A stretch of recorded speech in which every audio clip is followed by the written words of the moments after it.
Match day in the South Stand at Borussia Dortmund's Signal Iduna Park, known simply as the Yellow Wall.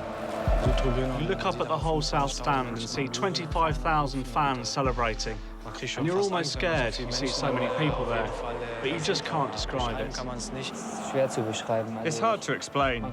You can only recommend to people that haven't been in the stadium during a game to really just go and experience that atmosphere for themselves.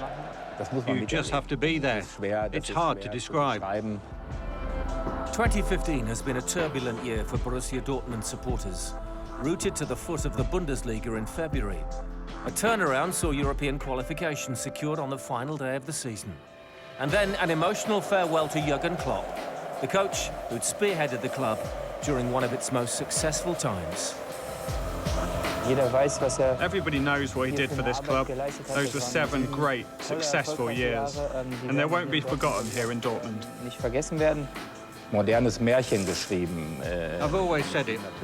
We wrote a modern fairy tale with him as the main character, as the hero. They were wonderful years, emotional years. But every fairy tale comes to an end.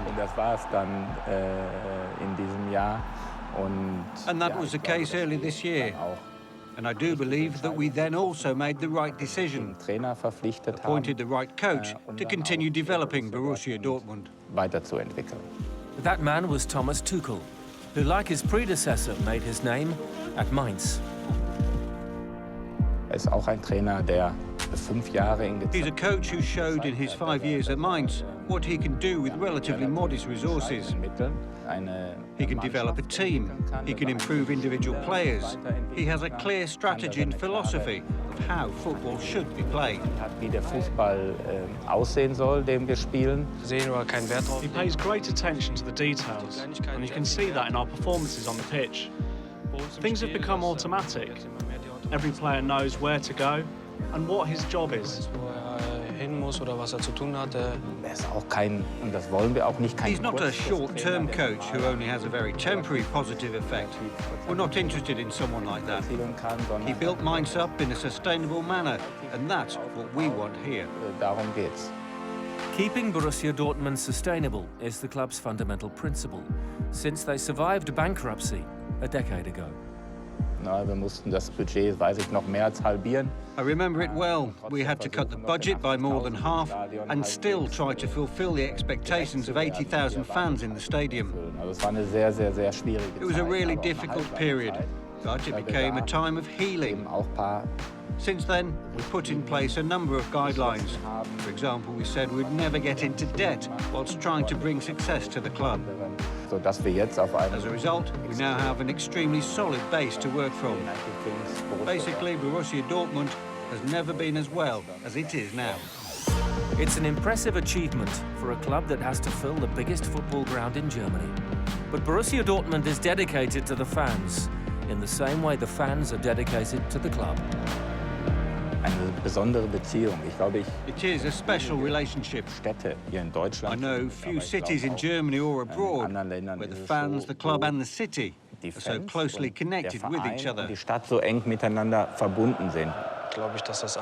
believe all that energy the fans put into it just goes into your body. It goes into every single player and makes you give everything. The noise in that stadium, well, it really helps. One player delighting Dortmund supporters is Pierre-Emerick Aubameyang, currently leading the race for Europe's Golden Shoe. He's not just focused on scoring goals. He's happy to give penalties to others for them to get a goal and boost their confidence. In my opinion, that's important. He's not just worried about improving his own scoring record. That comes naturally anyway. He also thinks of the team. I think you have to give him great credit for that.